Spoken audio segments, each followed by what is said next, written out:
In this video, we're going to talk about the setup for round one of the microeconomics project. So, a couple of things that we need right off the bat is we need to be able to know what is the price of the variable input. We need to know what is the fixed cost.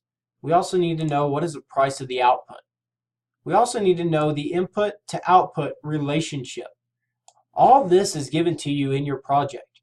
It's just kind of hidden, and we're taking hopefully kind of a realistic scenario and putting those numbers in that realistic scenario to where you've got to decipher and figure out where to place all those numbers and how to get a hold and calculate these basic numbers right here. Once you have those basic numbers calculated, then you can go on and do the rest of the project.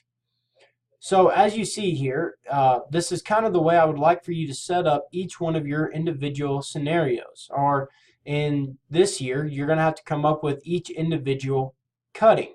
So we have input, output, then marginal product, total fixed cost, total variable cost, total revenue, average fixed cost, average variable cost, average total cost, marginal cost, and then marginal revenue.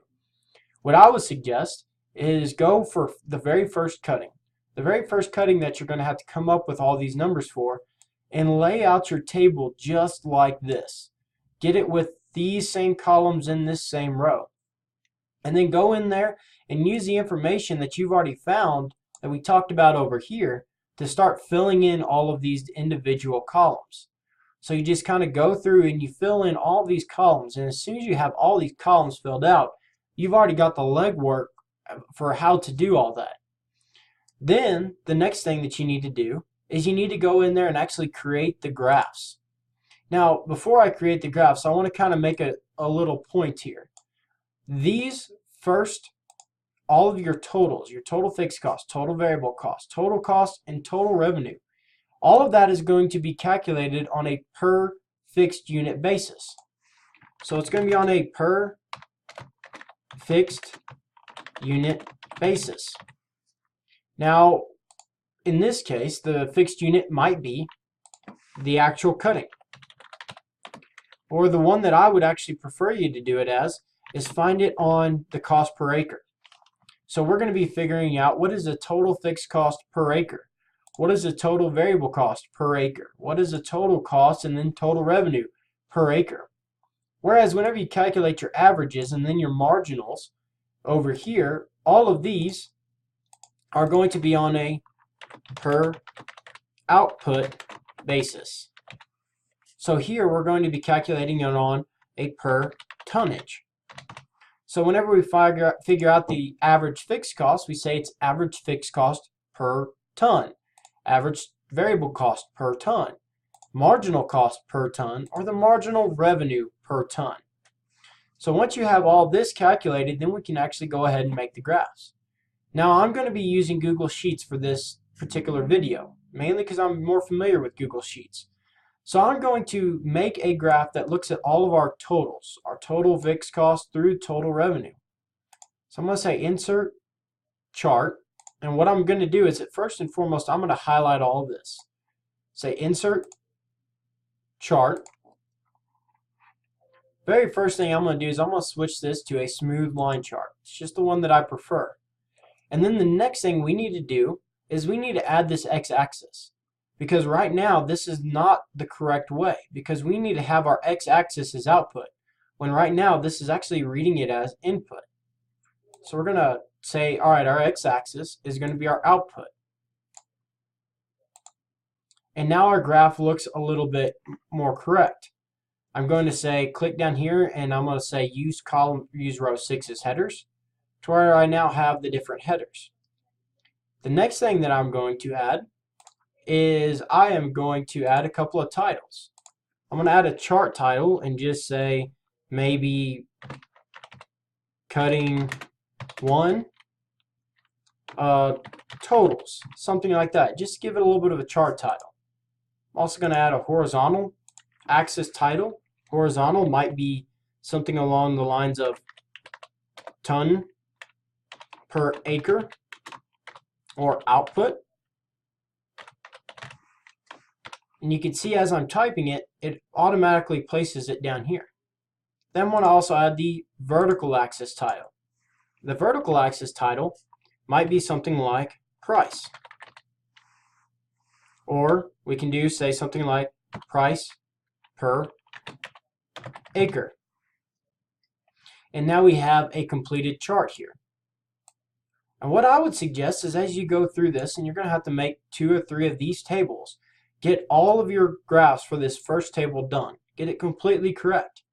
Then come down here, click on the little arrow with that sheet, say duplicate, and then you can go in there and change your numbers. So let's say we have a change in the variable input, and I'm going to make this $10 now.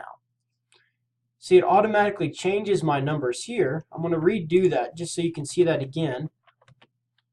And if you look at like the total variable costs and the average variable costs, and if you could watch that graph, as I change this from 7.5 to 10, it automatically starts showing up and changing those numbers right away. So that could be a way to kind of save yourself some time, is to get your graphs on there and get your graphs correct, and then go in there and duplicate that sheet, and then just change the numbers for, say, the second cutting or the third cutting or for the season. So, and another thing is we're going to add another graph. We're going to add a graph for these averages and for the marginal. Now I'm going to highlight everything that would be included in the negative and within the negative marginal and the increasing marginal returns for this graph. We do not graph the increasing or the negative marginal returns in this average or marginal cost graph. You typically don't. So what I'm doing for now is I'm just going to leave out the negative marginal returns. I'm going to say insert, chart. Again, I'm going to kind of go through these steps again where we're adding the x-axis.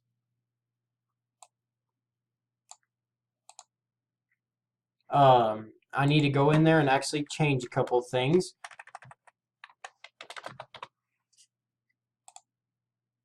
And what I did is I just changed these numbers to match, where we went from B5 to L18 and then this column as well.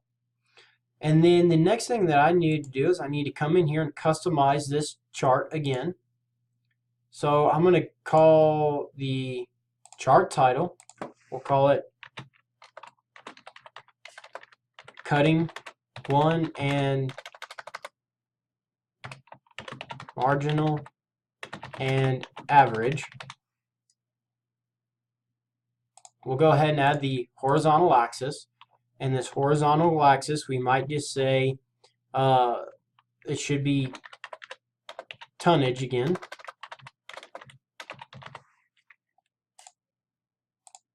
On this vertical axis, we're going to say price per ton.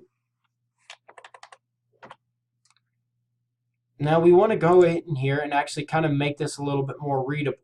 So I'm going to go into the horizontal axis. First and foremost, we only want this graph to show in that negative marginal returns. So if we look at our marginal profit, we see that negative marginal returns begins at an output of 5, or at an output of 41. So I'm going to come in here, edit this chart, go to customize horizontal axis. I'm going to set the minimum at 41. That now makes my output be at a minimum on this graph of 41, which is where the negative marginal returns begins, because I only want to graph the negative marginal returns. Now if you see on this graph, our numbers, our costs are way up there, all the way up to 100, but yet we never really exceed, about 10 bucks. So on the vertical axis, I'm going to actually set a maximum value of 10. Well, I could actually shrink it down a little bit, so I'm going to set a maximum of 7.5. So now we have this graph of that show the marginals and the average. And if we actually look at this graph, we can see a couple of things. First and foremost, we see that that is where we're going to be producing, where marginal revenue equals marginal cost. And we can see that again right here, where marginal revenue equals marginal cost.